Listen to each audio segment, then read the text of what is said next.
e nós vamos fazer contato com o cientista político e professor da Fundação Getúlio Vargas, Cláudio Couto. Bom dia, Cláudio. Bom dia, tudo bom, Glauco? Tudo certo dentro daquilo que é possível, né, Cláudio? Sim, no E, contexto. e nós tivemos ontem aí a instalação da Comissão Parlamentar do Inquérito, que escolheu inclusive seu presidente, o senador Omar Aziz, já também com as escolhas do vice-presidente Randolfo Rodrigues e do relator Renan Calheiros. Já logo na abertura dos trabalhos tivemos algumas declarações dos três aí, algumas bastante fortes, né, Cláudio? Eu queria saber de você se com base nesse primeiro dia a gente já pode conseguir vislumbrar um pouco do que vai ser essa CPI da Covid ou CPI da pandemia, como vem sendo chamada. Olha, acho que vai ser ruim para o governo, acho que tudo se desenha nessa direção. Primeiro, porque há motivos para que ela seja ruim, independentemente da composição da CPI, né, por conta de tudo aquilo que o governo ou fez ou deixou de fazer durante esse processo todo. A gente sabe que é um governo negacionista, ontem mesmo houve esse vazamento aí do general Ramos relativamente à vacina, que o presidente não quer que ele se vacine, ele teve que tomar vacina escondido. Só por aí a gente já tem um pouco a dimensão do grau de negacionismo desse governo, né? A não compra de vacinas, a prescrição de cloroquina, né, abertamente, ivermectina, amoxicilina, enfim, todos aqueles remédios que não têm nenhum efeito contra a Covid, e pior, podem ter efeitos colaterais, isso o governo também fez. A sabotagem do presidente às medidas de isolamento social, inclusive o ataque que ele faz a governadores, o ataque que ele faz a prefeitos, ao STF, inclusive ameaçando usar as Forças Armadas, o seu exército, como ele fala, contra esses governos que estão apenas cumprindo as suas funções constitucionais. Enfim, é uma lista imensa. Inclusive, o próprio governo nos deu a lista, né? Eles deu aquela lista de 23 pontos que podem ser usados como pontos importantes em relação àquilo que o governo fez ou deixou de fazer durante a pandemia. Se pegar aquela lista, a gente tem quase tudo. É possível que tenha mais coisa ainda, mas ali já tem bastante coisa. E o próprio governo, digamos, confessou tudo aquilo que fez. Agora, o fato de ser uma comissão que tem uma maioria ou de independentes ou de oposicionistas, tem um relator que é um senador muito experiente, já foi 3 vezes presidente do Senado, e hoje se coloca como opositor do Senado, o Renan Calheiros. Isso, evidentemente, pesa de forma muito negativa para o governo, porque a tendência é de que haja, ao final, pelos motivos concretos e pelo estilo do relator e a composição da CPI, um relatório bastante duro, bastante negativo para o governo, que vai pôr no papel tudo aquilo que a gente já sabe que está acontecendo e que, claro, evidencia o descalabro sanitário que o governo Bolsonaro produz no Brasil. E, Cláudio, além dos motivos concretos que existem para o governo se preocupar, que é a própria condução da pandemia, tivemos outros lances também na área política que deixam o Planalto, no mínimo, preocupado, porque tivemos aí a ação da deputada Carla Zambelli, que era óbvio que mesmo com a anuência de um juiz de primeira instância ia acabar fracassando, algumas manifestações também de parlamentares ontem na CPI da Covid que causam algum estranhamento por conta até do absurdo de algumas declarações.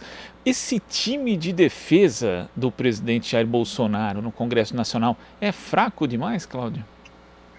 Olha, eu acho que ele não só é um time muito fraco, né, e a Zambelli, enfim, nem é senadora, né? Está na Câmara dos Deputados, agiu ali de uma forma que, inclusive, produziu um mal-estar maior ainda do Senado em relação ao governo federal. Quer dizer, é um tiro que saiu pela culatra sobre vários aspectos, porque piorou um clima que já não era bom para o governo, né, porque foi uma intromissão absurda, digo que uma decisão do juiz, que é um negócio completamente surreal, né? Seja por ele ser de primeira instância, seja pelo conteúdo da decisão, né? E é um juiz aí que a gente já sabe que tem uma folha corrida bastante significativa, não é à toa que está onde está. Mas, enfim, o fato é, o governo não tem gente sua diretamente, tirando o Ciro Nogueira, atuando dentro da CPI com competência, com capacidade, com experiência parlamentar. Eu digo Ciro Nogueira porque também é um senador de muita rodagem, um senador experiente, líder seu partido, enfim, é alguém que tem um pouco mais de capacidade de manobra, mas está em situação francamente minoritária dentro dessa CPI. Então, a tropa de choque do governo dentro e fora da CPI é ruim, enfim, mas a gente está falando de um governo que tem um elenco ruim de atores, né? Eles fazem muito barulho, batem muito bumbo, mas eles têm muito pouca capacidade, seja de formulação de políticas públicas, seja de articulação política, seja inclusive de entender a gravidade do momento que nós vivemos, né? Tudo isso falta ao governo e falta aos seus articuladores. É por isso que o cenário é tão negativo para ele. E Cláudio, por falar em bater bumbo, né, a gente sabe que boa parte da força do bolsonarismo está nas redes sociais.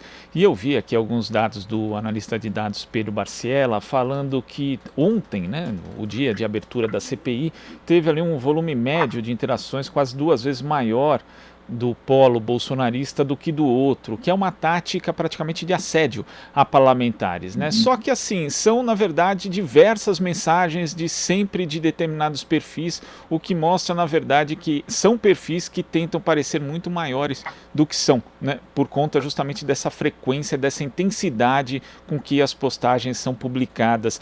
Você acha que isso também vai ser um teste para essa estratégia que na verdade colaborou para a ascensão do bolsonarismo, que é realizada ali nas redes sociais? Eu creio que sim, né? E as pessoas já estão um pouco vacinadas, para a gente usar um tema da moda, né? As pessoas estão um pouco vacinadas em relação a isso. Imagine os senadores, né? Que são políticos experientes, que, enfim, são muito mais espertos politicamente do que muitas vezes o cidadão comum. E aí, consequente, e tem que ser, né? Porque é a profissão deles. Se não forem, a coisa vai mal. Né? E aí, consequentemente, sabem que muitas vezes, inclusive, são robôs, né? Não sequer são pessoas reais que estão por trás dessas contas. Então, é muito barulho sem conteúdo efetivo. Eu acho muito pouco provável que os senadores se deixem intimidar de maneira efetiva por isso. Isso, claro, tem um efeito sobre a claque bolsonarista, né? Sobre a turba bolsonarista, que se anima, que se excita com esse tipo de situação, mas é muito pouco provável que isso vá ter um efeito real, um efeito positivo para o governo, junto ao Senado Federal e, mais ainda, junto à Comissão Parlamentar de Inquérito. Né? Eu acho que, de novo, é apenas uma estratégia do governo que, no fim das contas, não vai produzir os efeitos esperados. Agora, falando de políticos, né, que fazem parte dessa CPI, um destaque para o Renan Calheiros, né, que foi escolhido aí não só pela deputada Carla Zambelli, mas também por outros parlamentares, seja pela via judicial ou seja ali no embate, nas redes e também por meio da imprensa, como um alvo. Né? O Renan está ali como alvo.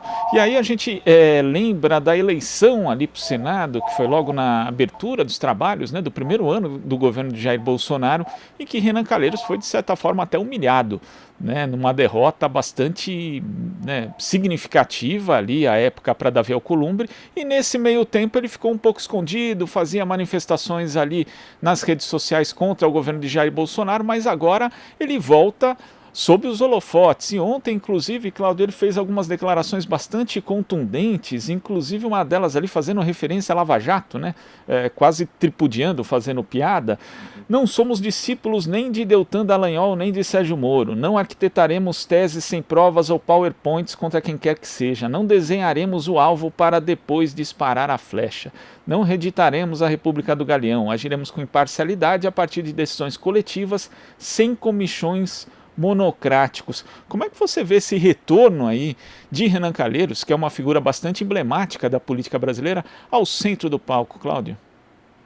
Olha, acho que ele retorna ao que tudo indica por essa fala, né? Com sangue nos olhos, né? Porque afinal de contas, realmente, como você falou, teve ali uma derrota que lhe foi imposta pelo governo no início do mandato, tanto desse Congresso como do próprio governo, em certa medida humilhante, né? Ele era, enfim, um senador importante, um senador que já tinha, como eu falei, 3 mandatos como presidente do Senado Federal, isso significa alguma coisa, e mesmo assim sofreu uma derrota por um senador obscuro até então, né, que era o Davi Alcolumbre, que ninguém sabia direito quem era, mas que se colocava ali como um soldado do governo Bolsonaro. Né? E acabou, enfim, até no meio do processo desistindo e tudo mais, isso, claro, tem a ver com essa derrota inevitável que ele percebia naquele momento, só que ele submergiu e ficou aguardando o momento. Né? Se existe aquele ditado popular, né, segundo o qual a vingança é um prato que se come frio, de alguma maneira a gente pode dizer que o Renan Calheiros levou esse ditado a sério, submergiu, ficou aguardando o momento.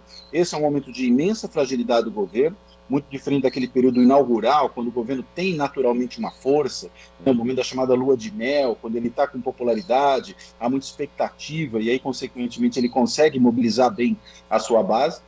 Vive agora um momento exatamente o oposto, né? Um momento de declínio e um momento de desastre nacional sobre vários aspectos, e aí particularmente nesse caso, aspecto sanitário, e o Renan tem a faca e o queijo na mão para poder resolver esse problema. né? Eu acho que isso tudo faz com que o governo não só tenha motivos para se preocupar, mas o Renan volta, digamos, em grande estilo. Acho que essa é a questão que vale aí.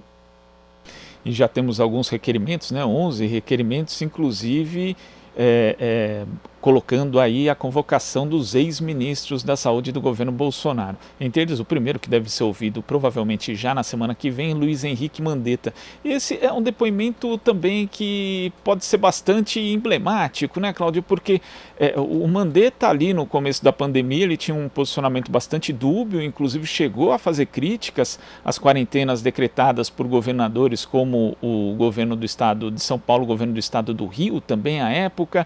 Depois ele acabou negociando melhor com essas pessoas, voltando atrás, enfim, tendo uma posição bastante dúbia, né, durante a sua gestão ali em frente à pandemia. E hoje é praticamente um dos maiores críticos do governo Bolsonaro e também uma figura de oposição.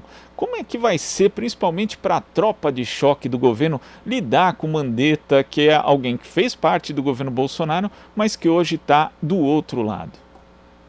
Olha, acho que tem vários aspectos aí que a gente deve considerar. Primeiro, ninguém entra num governo como o governo Bolsonaro à toa, né? Quem entra num governo como esse, sabendo quem é o Bolsonaro, com 7 mandatos de deputado nas costas, sempre como um deputado extremista, né, sabe onde está entrando. E aí sabia que estava entrando no governo de esquerda. É interessante lembrar que durante todo o primeiro ano, né, do governo Bolsonaro, o Mandetta era quase um desconhecido para a maior parte da população, a gente nem ouvia falar dele, era o ministro da Saúde, e até acho que desse ponto de vista tinha razão, submergiu, ficou quieto ali, porque num governo de malucos como esse, é melhor ficar quieto para evitar criar algum tipo de problema.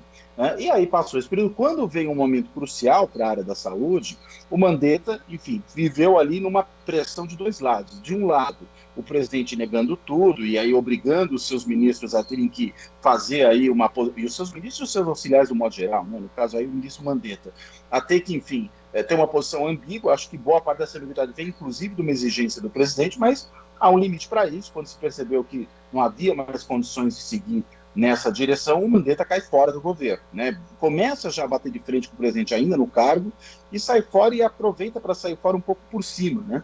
Como aquele que era um espaço de sensatez, era uma das poucas cabeças sensatas dentro de um governo de alucinados. Né? E ele se serve disso até hoje, daí conseguir se opor, daí hoje ser um defensor aí das medidas sanitárias, que são as medidas adotadas em todo lugar do mundo, onde se combate a pandemia de forma adequada. E, claro, ele tem tudo para ir para essa CPI e fazer um depoimento muito negativo para o governo, inclusive talvez para o presidente da República. Ele pode dizer o que o presidente lhe exigiu, né, o que o presidente cobrou dele, como é que ele pressionou para não tomar as medidas que se exigem na área da saúde. Eu acho que vai ser um depoimento não só interessante, mas é um depoimento com um risco muito grande para o governo. E não à toa, né, o governo tenta evitar de todas as formas, né, que essa CPI avance, e até ontem a gente viu quase que um milagre, né, da transmutação, né, da transformação de peixes, de pedras em peixes, né, que foi o senador Flávio Bolsonaro defendendo o isolamento social. Vejam vocês, quando um Bolsonaro defende isolamento social é porque as coisas realmente começaram a mudar bastante. Inclusive o senador Renan Calheiros, ao comentar isso, até falou: olha, eu estou vendo um progresso de fato, porque o Flávio Bolsonaro defender medidas de distanciamento social é algo realmente inusitado, né? Dado o passado recente, não só dele, como de outros integrantes da família, Cláudio. Isso, sobretudo o seu pai, né? Que é um negacionista de primeira ordem, né? É o maior de todos os negacionistas. A gente pode assim dizer, faz questão de aglomerar, né? Faz questão de aglomerar sem máscara, em todos os lugares que pode, nas padarias, nas ruas, no chiqueirinho ali do Palácio da Alvorada. Em todos os lugares, o Bolsonaro faz questão de aglomerar. Agora vem o filho dele, que estava outro dia andando de triciclo nas areias do Ceará, né, das praias do Ceará, quebrou o braço por causa disso, ou luxou o braço, não tenho certeza exatamente, tanto que estava de tipóia ontem na sessão, e vem dizer que a aglomeração é perigoso.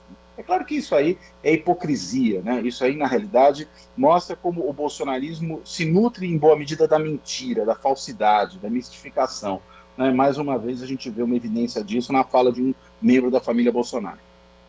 Agora, ainda dentro desse quadro de instabilidade do governo, mas saindo do âmbito da CPI, ontem o ministro da Economia, Paulo Guedes, deu uma declaração durante uma reunião do Conselho de Saúde Suplementar, falando que de vírus chinês, né, que os chineses tinham inventado o vírus, fazendo referência ao vírus causador da Covid-19, dizendo ainda que os Estados Unidos tinham feito os imunizantes mais eficientes.